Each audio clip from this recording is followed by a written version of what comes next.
মধ্যপ্রাচ্যের প্রবাসী শ্রমিকদের জন্য বিমানের ফ্লাইটের সংখ্যা আরও বাড়ানো হচ্ছে বলে জানিয়েছেন নতুন বিমান ও পর্যটন মন্ত্রী রশিদুজ্জামান মিল্লাত।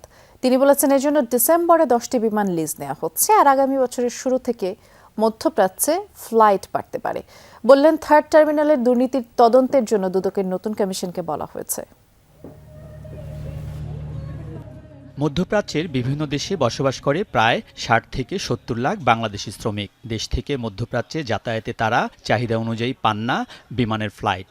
এতে খরচ বৃদ্ধির পাশাপাশি কাঙ্ক্ষিত সেবা বঞ্চিত প্রবাসী এই রেমিটেন্স যোদ্ধারা। বিষয়টি মাথায় রেখে মধ্যপ্রাচ্যে বিমান বাংলাদেশের ফ্লাইট বাড়াতে চায় সরকার। নতুন বেসামরিক বিমান চলাচল মন্ত্রী জানান, যুক্তরাষ্ট্রের সাথে চুক্তি অনুযায়ী 2031 থেকে আসবে বোয়িং। তাই চাহিদা পূরণে এর আগে পর্যায়ক্রমে লিজ নেওয়া হবে 10টি বিমান। চিন্তা করেছি যে অ্যাটলিস্ট পর্যায়ক্রমে 10টি বিমান আমরা লিজ করব।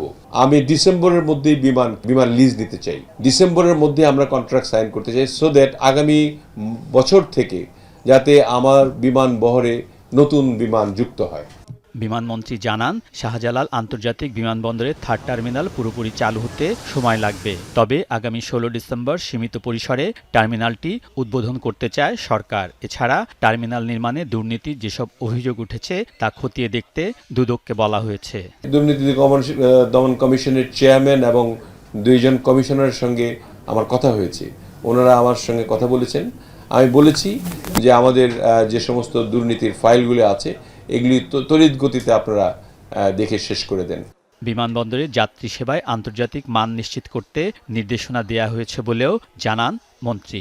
আমাদের যাতে কেউ আর বলতে না পারে যে এই ministry is a losing concern.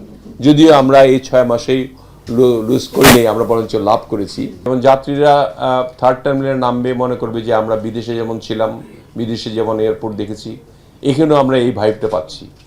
এখানেও যাত্রী হয়রানি যেতে না হয়। আমাদের কমিটমেন্ট ছিল যে যাত্রীদের ব্যাগেজ যাতে কাটা না হয়। আল্লাহর রহমতে বন্ধ হয়েছে।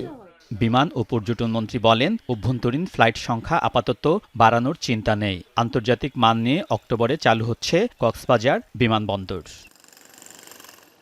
আলমগীর স্বপন, যমুনা নিউজ, ঢাকা।